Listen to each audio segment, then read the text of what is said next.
दोस्तों ये वीडियो सिर्फ और सिर्फ एजुकेशनल पर्पस के लिए है, इन्वेस्टमेंट एडवाइस नहीं है। तो वीडियो को देखकर आप सीख सकते हो और इन्फॉर्मेशन को ले सकते हो। और इससे पहले वाले वीडियो को अगर आपने देखा नहीं तो आप इसको जरूर से देख लेना। आईटी स्टॉक्स के ऊपर बातचीत की है, टीसीएस को डिटेल में डिस्कस किया है, निफ्टी के ऊपर बातचीत की है और भी कुछ बड़ी खबरें हैं जो हमने यहाँ पे कवर की है।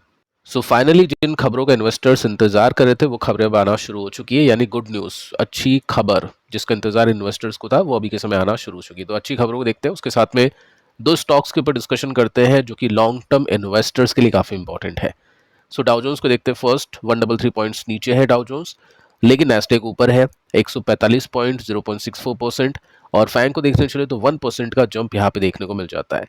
अब पिछले वीडियो में हमने एसेंचर के ऊपर डिस्कशन किया था, एसेंचर का स्टॉक नीचे था, लेकिन जो एआई कंपनीज है उसमें काफ़ी अच्छा इन्वेस्टमेंट अभी चल रहा है। ट्रेडिशनल जो आईटी कंपनीज है, चाहे वो देश की सबसे बड़ी कंपनी हो या फिर दुनिया की सबसे बड़ी कंपनीज हो, उनके स्टॉक 50-50% के साथ में नीचे है, क्योंकि वो पैसा निकल कर अभी फैंग में जा रहा है और नेस्टेक में जा रहा है, जो कि ऐसी कंपनीज के साथ में चलती है जो अभी के समय एआई के ऊपर सबसे ज़्यादा इन्वेस्टिंग कर रही है। सो ये चीज़ आपको पिछले वीडियो में भी सीखने को मिलेगी, अगर आपने देखा नहीं तो आप उसको जरूर से देख लेना। अब देखिए दोस्तों, यहाँ पे हम देखेंगे ना तो सबसे बड़ी जो सबसे अच्छी खबर हम बोल सकते हैं वो है एफआईज की बाइंग होना। काफ़ी समय से हम वेट कर रहे थे कि एफआईज कब बाय करेगी, तो यहाँ पे आप देख सकते हैं 10 तारीख, आज की तारीख, एफआईज ने 672 यानी 672 करोड़ की बाइंग की है। 8 तारीख को काफ़ी कम सेलिंग की, 9 तारीख को उससे भी कम सेलिंग की और 10 तारीख को छोटी सी बाइंग कर दी एफआईज ने, विच इज़ वेरी गुड। और अगर आपको याद है जब हम बातचीत कर रहे थे कि मार्केट का बॉटम शायद बन चुका है, अपने मेजर सपोर्ट के ऊपर आ चुका है, इन्वेस्टर्स यहाँ पे इन्वेस्टिंग करने के बारे में सोचेंगे, उस समय मैंने आपको कोविड का डेटा शेयर किया था और आपको मैंने ये बताया था कि जो बॉटम बनेगा ना वो एफआईज की सेलिंग में ही बनेगा, और जब एफआई बाय करेगी तब तक स्टॉक्स थोड़ा ऊपर चल चुके होंगे। मैं ऐसे नहीं कह रहा हूँ कि सब कुछ ठीक हो चुका है, सब कुछ ओके हो चुका है, फाइनल बॉटम बन चुका है, अब यहाँ से मार्केट नीचे जाएगा ही नहीं, वो हम नहीं कह सकते हैं क्योंकि ट्रम्प है, आगे और कुछ भी प्रॉब्लम्स क्रिएट हो सकती है। लेकिन हाँ, अभी जो सिचुएशन के अंदर हम थे उस सिचुएशन से काफ़ी हद तक हम बाहर निकल चुके हैं।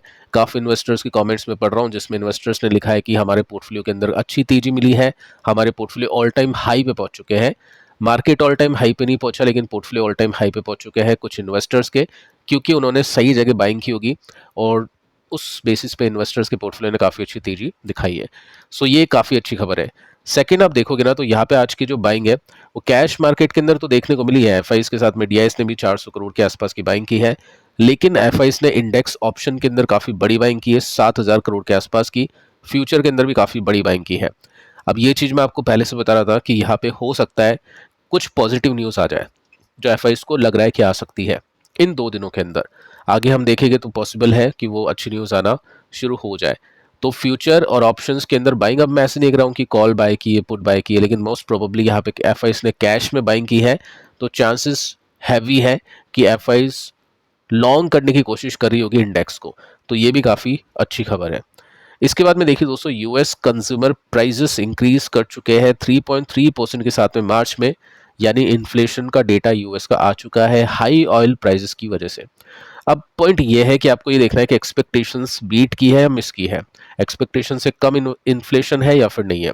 सो यहाँ पे हम एक्चुअल इन्फ्लेशन देखें मंथ ऑन मंथ बेसिस का तो एक्सपेक्टेशन के हिसाब से है ओके न्यूज़, और यहाँ पे हम वाइनवा बेसिस का देखें तो 3.3% का है, लेकिन एस्टीमेट था 3.4% का, विच इज़ गुड। तो ये एक अच्छी खबर सुनने को मिलती है। तो सेकंड अच्छी खबर कि यूएस का इन्फ्लेशन डेटा कंट्रोल में है। फर्स्ट अच्छी खबर, एफआईज ने आज इंडियन मार्केट्स में बाइंग की है। इसके बाद में तीसरी अच्छी खबर, यहाँ पे आप न्यूज़ देखोगे ना तो 8 तारीख की न्यूज़ थी और इसके अंदर सिंपली मेंशन कर रखा था कि सैंक्शंस जो लगाए थे या जो हटाए थे रशियन ऑयल के ऊपर, ईरान के ऑयल के ऊपर, वो अब एक्सपायर होने को है। यानी यूएस ने पहले सैंक्शन लगा रखे थे कि आप या इंडिया या कोई भी जो कंट्रीज़ है वो रशिया से बाइंग नहीं कर सकती है, ईरान से बाइंग नहीं कर सकती है, क्योंकि ये दोनों कंट्रीज़ उन पैसों से अटैक करती है, तो आपको नहीं खरीदना चाहिए। लेकिन अभी जो ऑयल प्राइस ऊपर गए थे उसकी वजह से ट्रंप ने उन सेक्शंस को हटा दिया था ताकि आप रशिया से, ईरान से तेल खरीद पाए, ताकि सप्लाई के अंदर प्रॉब्लम ना हो, ऑयल प्राइस इंक्रीज ना करे। लेकिन वो जो डेट है वो एक्सपायर अभी के समय हो चुकी है, तो कोई दिक्कत नहीं है। उसके लिए भी अच्छी खबर ये है कि ऐसा हो सकता है कि ट्रंप उस डेट को आगे एक्सटेंड कर दे, यानी रशियन ऑयल खरीद पाए इंडिया भी और बाकी जो कंट्रीज भी, तो ट्रंप उसको आगे चल के एक्सटेंड कर सकता है। अब ये यहाँ पे मेंशन कर रखा है, मैं यानी ऑफिशियली अभी तक न्यूज़ आई नहीं है, लेकिन ऐसा पॉसिबल है। तो इसकी वजह से आप देखोगे ना तो ब्रेंट नीचे गया था, और ये अच्छी न्यूज़ आपको तीसरी सुनने को मिल रही है। साथ में आप देखोगे ना तो यहाँ पे मेंशन कर रखा है कि ईरान डबल, ये जो वॉर चल रही है अभी के समय, ये डबल कर चुकी है रशियन ऑयल रेवेन्यू को अप्रैल के अंदर $9 बिलियन के आसपास। अब ऐसा क्यों हुआ? क्योंकि इंडिया ने काफ़ी ज़्यादा हैविली बाय किया है रशियन ऑयल इस वॉर के अंदर। आप देख सकते हैं इंडिया ने बॉट किया है 60 million barrels Russian oil for अप्रैल। अभी अप्रैल शुरू ही हुआ है। सो ये सब चीज़ें आप देख सकते हैं, अच्छी बात है इंडिया के लिए। इंडिया जितना इंपोर्ट कर सकता है कोशिश कर रहा है रशिया से करने की, और ये जो सैंक्शन है आगे चल के एक्सटेंड होगा, यानी सैंक्शन हटना एक्सटेंड होगा अल्टीमेटली, हम ये बोल सकते हैं। सो ये काफ़ी फायदा देगा इंडिया को। इसके बाद में देखिए दोस्तों, यहाँ पे आप देख सकते हैं ऑयल नीचे है और अभी नीचे टिकने की कोशिश कर रहे हैं। इसके बाद में फोर्थ अच्छी खबर को हम देखें तो ये जो व्यक्ति है इनका नाम है जेडी वेंस, और ये क्या है, ये वाइस प्रेसिडेंट है यूएस के, ठीक है। सो ये मैं आपको क्यों दिखा रहा हूँ, पिछले वीडियो में हमने डेटा देखा कि पाकिस्तान ने कहा था कि हमारे पास में कोई पहुंचा नहीं, फ्राइडे की मीटिंग थी, हम वेट कर रहे हैं, हमने हमारी कैपिटल में लॉकडाउन लगा दिया, तो आप आए क्यों नहीं। सो न्यूज़ अभी ये आती है, लाइव न्यूज़ आप देख सकते हैं कि जेडी वेंस निकल चुके हैं पाकिस्तान के लिए पीस टॉक के लिए, और वार्निंग दी ईरान को कि खेलना मत मुझसे। तो अच्छी खबर यह है कि ये निकल चुके हैं। अब पॉइंट ये बनता है कि ईरान आएगा या फिर नहीं, ईरान की तरफ से कोई आएगा या नहीं। ईरान ने अभी तक कोई कंफर्मेशन नहीं दिया है कि इस मीटिंग में पार्टिसिपेशन लेगा या फिर नहीं। साथ में आप देख सकते हैं वेंस ने वार्निंग दी है कि अगर आप प्ले करने की कोशिश करोगे यूएस से तो फिर आपको दिक्कत हो सकती है, हम आ रहे हैं पीस टॉक्स के लिए। सो ईरान अगर अब नहीं आता है ना तो ईरान की गलती मानी जाएगी, और देखते हैं ईरान की तरफ से कोई आता है या फिर नहीं आता है। क्वेश्चन ये बनता है कि मीटिंग कब है, सो उसकी भी डिटेल मैं आपको यहाँ पे दे देता हूँ। सो मीटिंग दोस्तों आज होने को थी लेकिन आज हुई नहीं है। अब ये मीटिंग है कल सैटरडे 11 अप्रैल 2026 को सेरेना होटल इस्लामाबाद के अंदर। हाई सिक्योरिटी जोन है वहाँ पे 3 किलोमीटर्स का, और इस्लामाबाद अभी के समय आ चुका है सिग्निफिकेंट लॉकडाउन में। सिक्योरिटी आपको बताइए पाकिस्तान की कैसी है, तो उसकी वजह से लॉकडाउन यहाँ पे पाकिस्तान में लग चुका है एक मीटिंग के लिए, ठीक है। सो ये अच्छी न्यूज़ है कि अब मीटिंग होगी और हो सकता है कुछ अच्छे आउटकम निकलना शुरू हो जाए। अब देखिए दोस्तों स्टॉक्स पे आते हैं। CDSL आपके सामने है, पहली कंपनी, ठीक है। स्टॉक आज 2% ऊपर था। वैल्यूएशन अगर आप इसकी देखोगे तो 57 का पी है।